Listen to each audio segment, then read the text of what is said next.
One Piece vient de révolutionner le monde des adaptations en live action. La série était tout simplement incroyable. Ces 8 épisodes étaient une pure dose de bonheur. Que cela nous plaise ou non, il y aura désormais un avant et un après One Piece dans le monde des adaptations en live action. Réussir à adapter une œuvre aussi emblématique que One Piece est un exploit incroyable. Personnellement, j'étais aux anges de retrouver cet univers que j'avais découvert il y a plus d'une décennie. Et bien sûr, je devais absolument parler de cette merveille. Mais attention, spoiler alert, il faut avoir vu les 8 épisodes car je vais tout évoquer. S'il y a une chose importante qu'on peut désormais retenir, c'est que le mythe des animés ne sont pas faits pour les live action est totalement faux à présent. Car le live action de One Piece a tout simplement explosé les records, devenant la série la plus regardée dans pas moins de 84 pays. Trop bordel. Bon, vu que c'est Netflix qui l'a produit, elle a aussi surpassé des titres renommés tels que la saison 4 de Stranger Things par exemple. Même si les avis personnels peuvent varier, il est indéniable de voir un tel soutien pour One Piece, ce qui fait extrêmement plaisir. Les adaptations en live action sont souvent la cible de critiques pour leur réalisation médiocre, leur esthétique décevante et aussi leur déviation par rapport à l'histoire et aux personnages originaux. Et l'un des meilleurs titres parmi eux, c'est Dragon Ball Evolution. L'une des 7 merveilles du monde, hyper bien connue. Quelle pépite! C'est pourquoi il est crucial de maintenir une structure narrative cohérente, avec un début, un milieu et une fin bien pensée. Il y a eu quand même beaucoup de changements dans ce live action avec une side story de Garp qui était vraiment bien pensée, et bref, je ferai bientôt une vidéo sur les différences majeures du live action. Donc tout ce qu'on a évoqué précédemment exige une compréhension profonde du matériel source et des ajustements qui doivent s'intégrer parfaitement dans ce nouveau format qui est un live action, bien sûr, sans perdre l'essence de l'œuvre d'origine. Cependant, lorsque cela est fait correctement, les adaptations en live action ont le potentiel d'introduire des histoires incroyables à un public beaucoup plus large.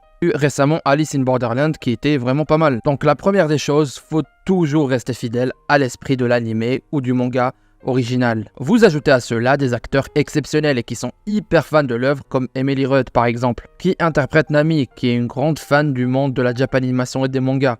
Donc ça aide. Le tout premier épisode est d'une importance cruciale lui aussi car il détermine si les spectateurs seront accrochés ou pas dès le début. C'est pour ça que j'ai trouvé le premier épisode à la fois visuellement et musicalement impressionnant. Il installe la confiance chez le spectateur en lui promettant une expérience sans déception à venir. Cette scène avec Zoro coupant Mr. Seven en deux a dû être un choc pour beaucoup de spectateurs, notamment en raison de son côté assez gore. Aussi l'exécution de Goldie Roger, introduite d'une manière plutôt intense et grinçante, soulignant la gravité et l'importance de l'événement. Il y avait aussi Garp et ça c'était intéressant de l'ajouter. Bon, il y a eu aussi les actions d'Alvida comme le fait d'écraser la tête de quelqu'un avec son arme, illustre les aspects les plus sombres et les plus brutaux du monde de One Piece. Cette brutalité est bien appuyée dans le live action. Et c'est logique, car ces moments permettent de souligner que la série ne se prive pas des éléments bruts, donnant plus de réalisme tout en restant fidèle à l'œuvre d'origine, donnant l'impression que l'on pouvait s'attendre à des moments similaires tout au long de l'histoire. Et ça devait être vraiment marrant de voir les réactions des gens qui n'ont jamais vu One Piece. Et surtout lors de la scène de Mr. Seven. Et qui est d'ailleurs l'introduction du Baroque Works qui signe directement une saison 2 à venir. Bon, il y a aussi les chiffres de cette saison qui sont phénoménaux. Bon, la musique, la sélection musicale tout au long de la série est parfaite, avec des morceaux qui s'inspirent de la musique officielle de One Piece, remixés bien sûr, mais ça colle parfaitement bien à cette ambiance des films de pirates. On a aussi l'utilisation du Bink Sake lors du flashback de Luffy avec Shanks, qui évoque un sentiment de nostalgie et de profondeur émotionnelle. Franchement, l'une des musiques emblématiques de One Piece et tu la retrouves dès le début, c'est vraiment impressionnant. Très bon choix je dirais, et aussi la série intègre des compositions originales inspirées par des personnages tels que Mihawk avec une ambiance hispanique, ce qui renforce l'atmosphère générale et son introduction est juste phénoménale. Et la dynamique des personnages, bon, c'est un bel hommage envers l'animé. On va pas se mentir. Bon, on a assez parlé de musique. Maintenant, dans le premier épisode, on a un mix entre le sérieux sanglant et la comédie, avec plein de références cool du monde de One Piece. C'est un combo un peu fou, mais beaucoup de fans, moi y compris, l'attendaient. La série garde son côté fun, tout en visant un public plus adulte, et c'était super cool de voir ça à l'écran. Et aussi, il y a eu certaines scènes inattendues, comme Helmep, en mode freestyle, nu dans sa chambre jouant avec l'épée de Zoro. C'est bizarre dit comme ça, mais je parle du katana bien évidemment, en phrase vraiment très bizarre, mais la transition vers une scène pareille était choquante et inattendue pour ma part. J'avais cette réflexion, ça a changé One Piece. Mais bon, à part ça, les séquences de combat sont exceptionnellement bien réalisées et bien chorégraphiées surtout. À part entre guillemets le scandale du sabre en plastique de Zoro, c'était vraiment bien. Il y a même un making of montrant comment les acteurs se sont préparés, se sont donnés à 100% pour apprendre plus de leur personnage et maîtriser le style de combat de chacun à la perfection. Notamment il y a eu l'actrice Emily qui a dû s'entraîner au bâton, Usopp qui a dû s'entraîner aussi au lance-pierre. Bref, vous m'avez compris. On a aussi l'affirmation de Taz Skylar qui interprète Sanji et qui a dû s'entraîner 10 heures par jour pour maîtriser le style de Sanji et maîtriser les coups de pied. Bon, il y a eu un travail colossal derrière chaque scène de combat. À part ça, les moments les plus marquants pour moi en termes de combat sont Luffy contre Arlong par exemple, même si on aurait aimé que ça dure encore plus, mais c'était vraiment bien. En plus, c'était la fin de la première saison et juste avant, on a eu la scène de Luffy qui remet son chapeau de paille à Nami avec les poses ultra badass. Bref, incroyable, le duo Sanji et Zoro aussi qui est merveilleux. On ressent la même ambiance que dans l'anime. On a aussi la reconstitution fidèle du combat entre Zoro et Mihawk. Ces combats ont vraiment mis en évidence l'engagement de la série à fournir de l'action palpitante et surtout à respecter l'œuvre et ses fans. C'est ces scènes mémorables qui marquent les esprits et montrent que l'adaptation live action de One Piece ne recule pas devant les éléments dramatiques et visuels du manga ou de l'anime. Cela ajoute sans aucun doute à l'excitation des fans de découvrir comment d'autres moments clés seront adaptés dans la série. Personnellement, j'ai hâte de découvrir la suite, surtout ce que ça va donner à la Basta. Aussi, une chose importante, car l'une des décisions de la série était d'ajouter une side story à Garp qui poursuit Luffy, venant même à appeler un grand corsaire pour le ramener. Bon, bien sûr, à la fin, on apprend que c'était juste pour le convaincre à renoncer à être pirate, lui donner une leçon, avec notamment la scène du flashback propre à la série.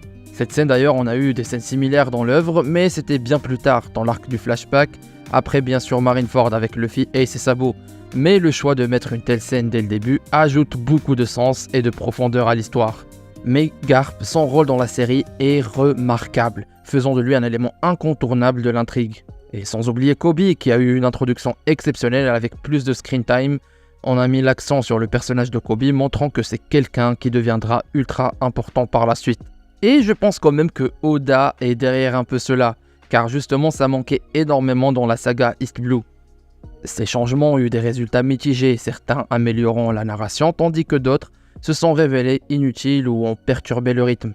Comme l'introduction précoce de Arlong à laquelle je reste encore sans avis si c'était bien ou pas, mais en majorité on a eu que de bonnes décisions tout au long de la série. Bon, que dire de plus, t'as le personnage aussi de Usopp qui est incroyable. Là on a vraiment ramené le vrai Usopp. Après je vous jure, j'ai vu des gens critiquer le live action pour la seule et unique raison que Usopp n'a pas son long pif. C'est juste marrant. Son introduction aussi a été bien respectée comme tous les autres, le fait qu'il monte à chaque fois sur l'arrivée des pirates, etc. De toute façon, les flashbacks sont incroyables dans cette série. Pas que dans la série, les flashbacks sont importants dans One Piece. Du coup, en parlant de Usopp, l'arc du village Syrup, donc l'arc Usopp, c'est celui que j'ai le moins apprécié. Je trouve qu'il y a eu beaucoup d'enchaînements avec, bien sûr, la mort de Merry, et Kaya qui vient et qui dit à Luffy, prenez son bateau, etc. Son esprit sera vivant avec vous. Alors que Merry, on l'a vu 2 minutes à l'écran. Bref, c'est juste une petite parenthèse. Après, bien sûr, il y a beaucoup de différences et c'est pour ça que je ferai une vidéo spéciale sur ça. L'interprétation de Luffy par Inaki a eu ses moments de gloire. Cependant, certains écarts par rapport au personnage de Luffy dans certaines scènes étaient pas si bien que ça. Mais en général, il était vraiment né pour ce rôle. Encore une fois, les personnages ont été merveilleusement interprétés. C'est le gigantesque point fort de la série. Ces personnages ont conservé leur essence et ont ajouté de la profondeur à la série.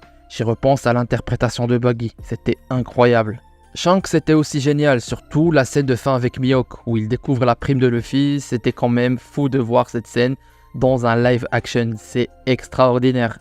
Bon, j'ai vraiment apprécié tous les personnages, même Zoro qui en a un peu changé sa personnalité, et personnellement je pense que c'est le moins bon des Mugiwara. Et c'est pour cela que c'est très difficile d'interpréter Zoro. Mais l'acteur était vraiment bien. Bon, les effets spéciaux qui étaient une crainte pour tous les fans du manga. Et de l'anime bien évidemment. Les effets spéciaux de la série étaient brillants. Quel soulagement, enfin. On a vu ça au niveau des attaques de Luffy, Buggy et aussi le roi des mers. Un aspect très impressionnant. L'équilibre entre ce qui est physique et numérique a été bien géré, ce qui a rendu la série visuellement captivante et intéressante. Bon, les lieux et les îles de la série sont toujours bien réalisés. Lockdown au début, le village de Fushia, la base de la marine, le village de Syrup sont tous fantastiques. Arlong Park un peu moins à mon avis, mais l'effort était là. Car pour le village de Kokoyashi, celui de Nami, sa représentation s'éloignait un peu du village familial qu'on avait l'habitude de voir. L'attention portée aux détails aussi avec des références du SBS ou encore du manga qui sont cachées sont vraiment bien faits.